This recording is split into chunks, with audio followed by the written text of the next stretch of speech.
Hello, friends. This is Dave Hurwitz, executive editor at ClassicsToday.com, here with Thematic Transformations in Dvořák, Symphony number 8. This is one of the most beloved of all romantic symphonies, and one of the most sophisticated, believe it or not, when it comes to thematic transformations. There are some amazing things happening here, but the symphony is so tuneful and so lovely and so bucolic and pastoral and charming and ingratiating that you don't even think about it, and you're not supposed to. It's the art that conceals art. And that's what we're talking about here. And even Brahms was befuddled by this symphony. You know, he loved Dvorak and thought his melodies were gorgeous, but he looked at the eighth and he said, what is it? I mean, it's beautiful and it's gorgeously scored, but what is it? He was totally baffled. Dvorak loved it. It was his favorite of all of his symphonies, and really one of the most personal.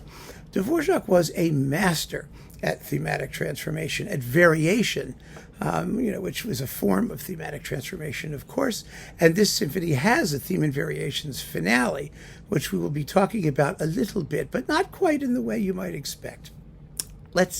We have to begin this symphony by talking about the two inner movements, because they are related. Yes, my friends, they are related.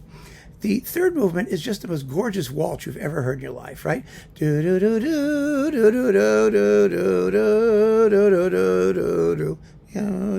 Okay, we're going to get to that. But in order to understand the third movement, you have to get the second. The second begins with a gesture or a theme that rises and falls in three waves. Ya-da-da-da.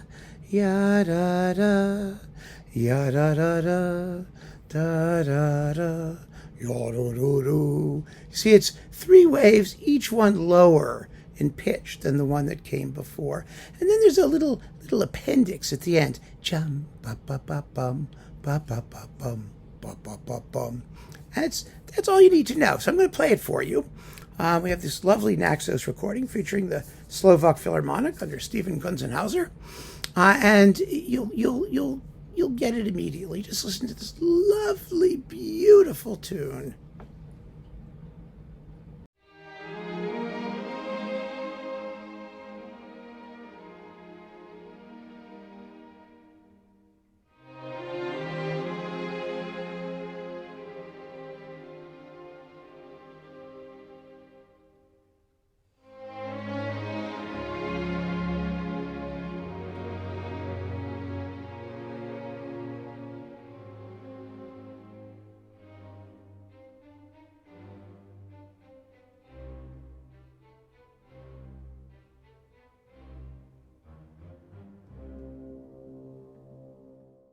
Yummy, isn't it?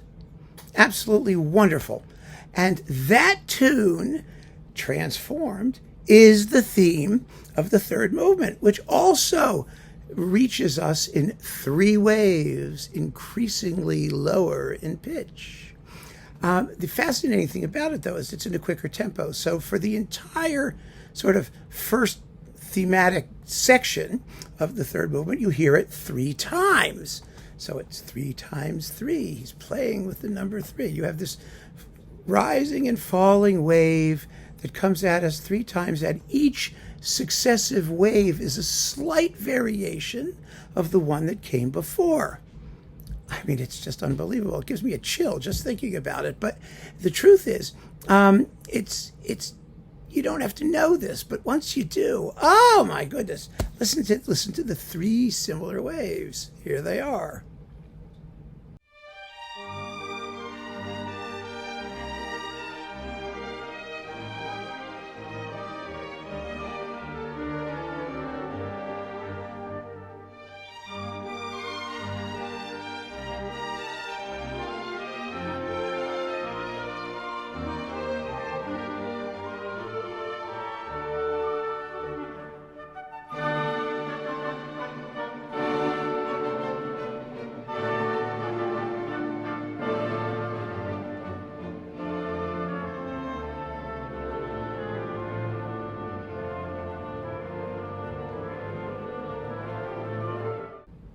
right? So it's ya da da da da da da in the slow movement, and in the next one it's ya da da da da da da da da. You know, that's it. It's the same thing, right? More or less, in the same shape, and it even has like the little appendix fluttering, you know, after it in the third movement version. And then we've got that gorgeous last one. Bum bum bum ba da da dum bum bum ba da da dum bum bum. That's one. Da da da dum bum bum da da da dum bum bum. That's two. And then the third wave, lowest of all. Ya da da da da da da da. And the little appendix at the end. Oh, it's amazing. You know how closely Dvorak follows the shape of the theme that began the second movement, making something totally amazingly different out of it in the third movement. So that's just one example of thematic transformation that we have in this symphony. The other one that I want to share with you, because we could, you know, again, with all of these pieces, we could examine them in as much minute detail as we want. But I'm talking about the broader picture here, and just giving you a suggestion so that when you listen to the symphony yourself, you'll keep your ears open and perhaps hear some other relationships between these themes. You know, I have to digress for a second, though. I hesitate a little bit because I knew when I was doing this that I would be opening a Pandora's box in which I'd get lots of comments where everything sounds like everything else. Well, this sounds like this and this sounds like that, and he's borrowing from this one and he's doing that one. No, that's not true. I'm not interested in speculation about what Dvorak might have been thinking. I'm only interested in what he does, what he did, what he audibly does. What are you doing, Mildred is playing with her toy.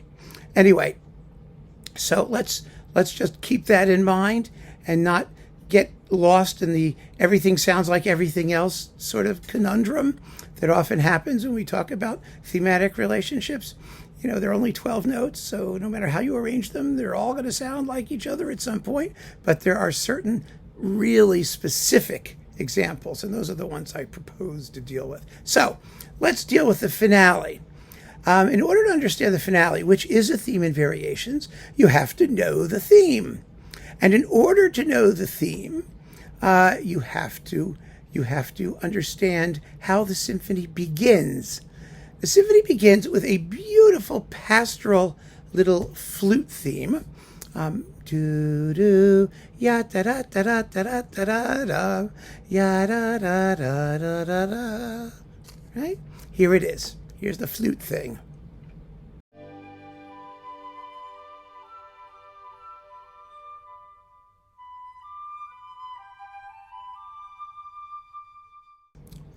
Now, the most important aspect of that flute thing are the opening three notes.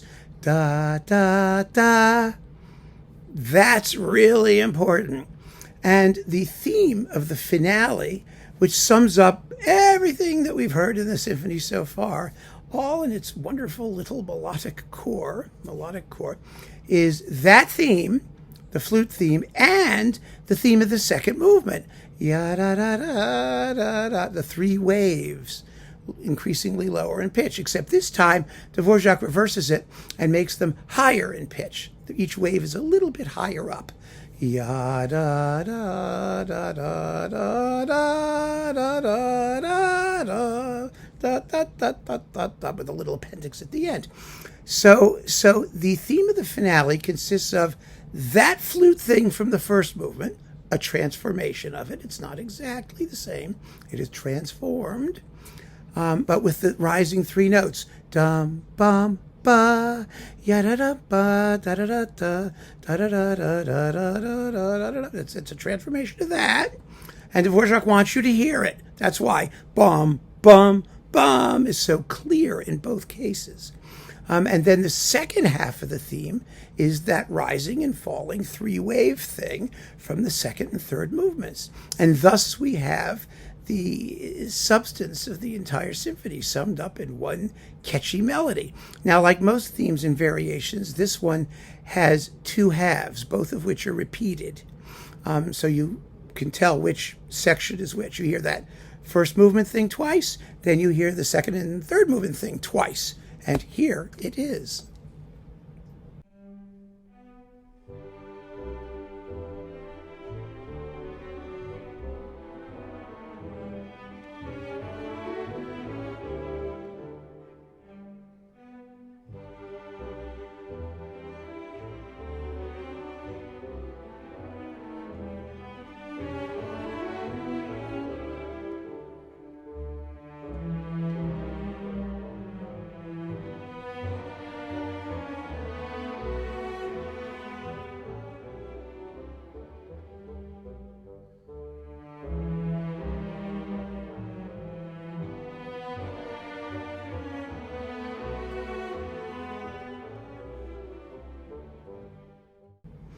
Isn't that cool? I mean, it's really, really something special. The way that Dvorak does this, it's such genius. It's just amazing. However, one of the most catchy and zippy parts of the variations, one of the coolest of the variations, I just want to talk to you about it because most of them are very straightforward. Most of the time, Dvorak just plays the melody and decorates it a little bit. It's a do-nothing melody. He doesn't want to get too far from it because it's the summation of the whole symphony. So he's just letting us revel in it, basically. But there's this really zippy part that lots of people talk about. It's a scherzo and trio variation. Scherzo is, the third movement of most symphonies, like the third movement of this one, which is a dance movement of some kind. And it usually has a middle section, which is called a trio, which has nothing to do with the number 3. And, although in this case it does. And then the scherzo repeats itself. So it's an A-B-A form. And this variation is an A-B-A form. Now, now that you know where all of this comes from, A is the first half of the theme. Da da da da da ba da dum bum ba da dum ba da da da ba. That's the main body of the scherzo. The trio section is a flute solo. Flutes do a lot of solo work in this symphony. I mean, there's timbre, there are relationships of timbre and motive and all kinds of other things that we're not going into. We're just talking about thematic transformation. The second half of the theme, the 3 waves, ya da da da da da da da da da da, that's the trio section in the flute. It's a very flashy flute section. And you may not even recognize that it's actually the second half of the theme. But when the flute section comes to an end, it's going da da da ya da da da da da ba da da da da da da da da da. That part, you kind of hear the melodic identity. Ya da da da da da da da. The flute really traces it a little bit more clearly, so that you get the sense of it. But that's what it is. Dvorak takes his theme, he turns it into an A-B-A, scherzo and trio, using each half of the theme as a separate section of the scherzo and trio. And that, my friends, is dazzling. Wow, is that cool? Here it is. You ready? Go!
So there you have it.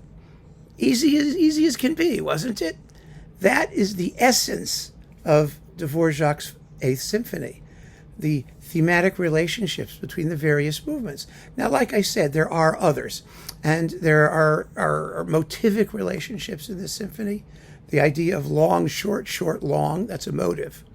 the very opening, da da da da da da, that permeates all of the thematic material of the symphony. There are, like I said, the flute things and all kinds of things that create this sense of unity and give the music its color and its special charm and eloquence.